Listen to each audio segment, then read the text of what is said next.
Hello guys, in this video I'm going to show you how I made this gorgeous graduation cake.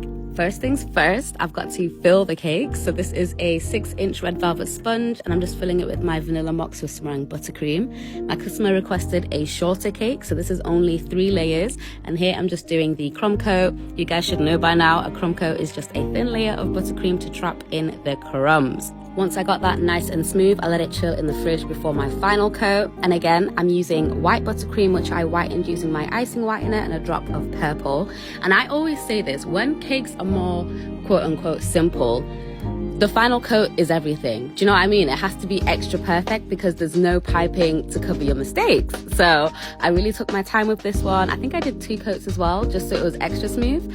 And yeah, that's what it is.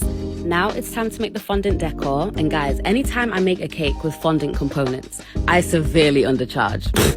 Because I always underestimate how long this takes. Oh my goodness. But anyway, here I'm making the graduation cap, and I actually made 2 because I had 2 graduation cakes this week. But I always start out with a cardboard ring, cover that in fondant, and then cardboard squares as well. I just prefer it this way. It's a lot easier and it holds its shape a lot better. I then pipe some black buttercream along the perimeter of the ring and use that like a glue to stick the tops on. And yeah, that's it. Well, no, not it. Don't forget to add that little button on top. I just forgot to film that part. But now onto the books.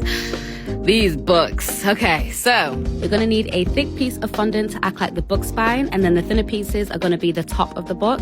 And then here I just use my tap it to create the letters. Sorry, I didn't film that. I don't know, when I'm working with fondant, yeah, I get so overstimulated and flustered, I just can't film the majority of the process, so forgive me. But here I'm just painting on the gold details. I actually have a copy of Atomic Habits, so I imitated the little gold spots all over it. Speaking of Atomic Habits, I was personally victimized by that book. I opened it, yeah, I think I read the first 3 chapters and I had to put it down because I'm like, how dare this book call me out like that? Yes, I know I have bad habits.